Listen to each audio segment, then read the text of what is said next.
పలాండు కషాయం.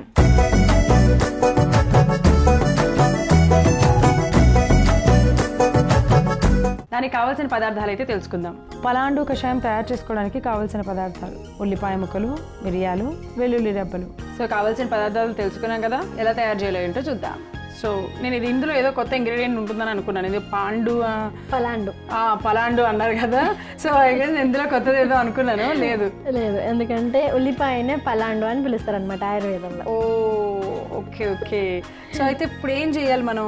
ఇప్పుడు మనం ఏం చేద్దామంటే వీటిని కషాయం ఫామ్ లో తయారు చేసుకున్నాం. ఓకే, డైరెక్ట్ వేస్తారా లేకపోతే గ్రైండ్ చేస్తారేమన్నా? అట్లా అలానే వేద్దాం. అట్లనేనా? స్టవ్ వెలిగించు.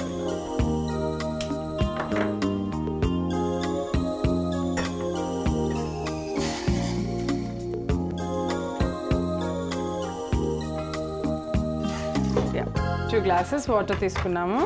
దీనిలో మనం ఏం చేద్దామంటే ఒక ఉల్లిపాయని ఇలా 6 భాగాలుగా చేసుకున్నాం కదా, ఒక దాన్ని మంచి దానిలో వేసేసుకున్నాం. ఒకటి సరిపోతుందా? సరిపోతుంది.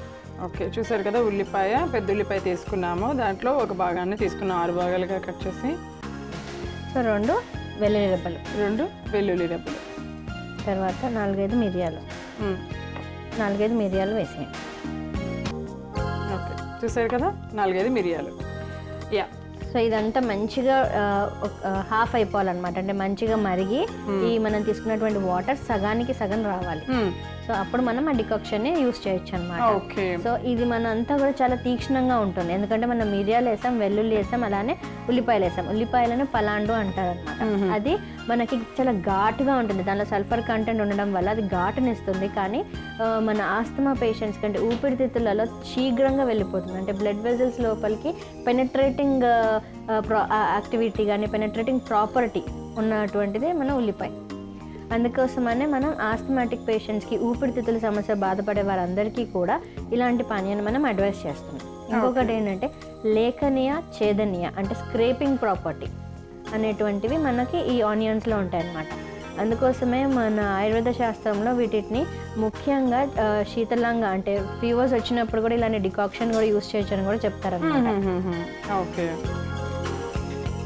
అంటే హై టెంపరేచర్స్ ఉన్నప్పుడు మనం వీటిని తీసుకోవచ్చు. యూజువల్గా అందరూ నార్మల్ రా ఉల్లిపాయని సంకలో పెట్టేసుకునే టెంపరేచర్ హై అవుతుంది అనేసి అనుకుంటుంటారు కదా, అది నార్మల్. అంటే అలా పచ్చిగా ఉన్నటువంటి ఉల్లిపాయని తీసుకోండి. కానీ మనం ఉల్లిపాయని చక్కగా మరిగించి దాన్ని జ్యూస్ కానీ తీసుకున్నట్లయితే, లేకపోతే రాగానే దాన్ని జ్యూస్ తీసుకున్నట్లయితే మనకి ఫీవర్ని కంట్రోల్ చేసే ప్రాపర్టీ ఉంటుంది అన్నమాట. ఓకే, సో అందుకోసం అని చెప్పి ఇక్కడ మనం ఉల్లిపాయలు మరిగించడం జరుగుతుంది అనమాట.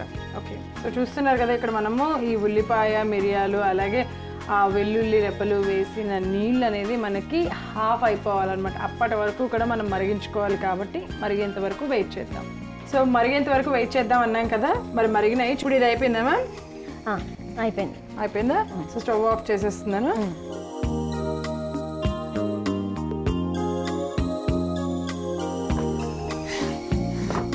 సో ఇట్లా మనం 2 గ్లాసులు వాటర్ తీసుకొని 1 గ్లాస్ వరకు మరిగించాం కదా, ఇంత క్వాంటిటీని ఎంటీ స్టమక్లో మార్నింగ్, అంటే యూజువల్గా ఇప్పుడు శీతాకాలంలో మనకి ఎక్కువ జలుబు చేస్తున్నట్టు అనిపిస్తుంది, వానాకాలంలో కూడా ముక్కులు మూసుకుపోయి మనకి ఊపిరి తీసుకోవడానికి ఇబ్బందిగా అనిపించినప్పుడు ఇలా మనం ఒక 7 days కంటిన్యూస్గా తీసుకున్నట్లయితే మన లంగ్స్ క్లియర్గా అయిపోతే పేరుకుపోయినటువంటి కఫము, శ్లేష్మం ఏదైతే ఉందో చక్కగా బయటకు వచ్చేస్తుంది.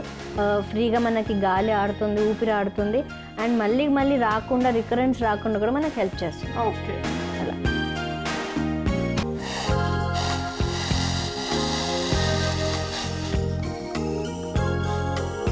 అలాగా గ్లాస్లో తీసేసుకుందాం.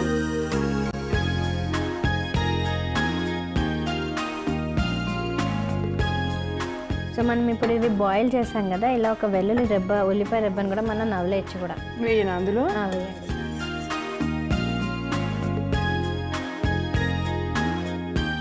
సో వీటిని నవ్వులుతూ ఇలా ఈ కషాయాన్ని తాగినట్లయితే సోర్ థ్రోట్ అంటే గొంతులో గరగరలాడడం కానివ్వండి, మనకి రెస్పిరేటరీ ట్రాక్ట్కి సంబంధించినటువంటి అన్ని ఇన్ఫెక్షన్స్ కూడా తగ్గిపోతాయి, మళ్ళీ రాకుండా కూడా మనకి హెల్ప్ అవుతుంది. ఓకే, సో ఇన్ని ప్రయోజనాలు ఉన్నటువంటి పలాండు కషాయం రెడీగా ఉంది. సో చూసారు కదా, పలాండు కషాయం మూలన ఎన్ని ప్రయోజనాలు ఉన్నాయో, ఎవరెవరికి ఎలాంటి మేలు చేస్తుందో ఏంటో మరి పలాండు కషాయం తయారు చేసుకోవడానికి కావాల్సిన పదార్థాలు, తయారు చేసే విధానం మరొకసారి మీకోసం. పలాండు కషాయం తయారు చేసుకోవడానికి కావాల్సిన పదార్థాలు: ఉల్లిపాయ ముక్కలు, మిరియాలు, వెల్లుల్లి రెబ్బలు. పలాండు కషాయం తయారు చేసుకునే విధానం: ముందుగా స్టవ్ వెలిగించి గిన్నె పెట్టుకొని 2 గ్లాసుల నీళ్లు పోసి అందులో ఒక పెద్ద ఉల్లిపాయ ముక్క, 2 వెల్లుల్లి రెబ్బలు, 5 మిరియాలు వేసి నీళ్లు సగం అయ్యేంత వరకు మరిగించుకోవాలి.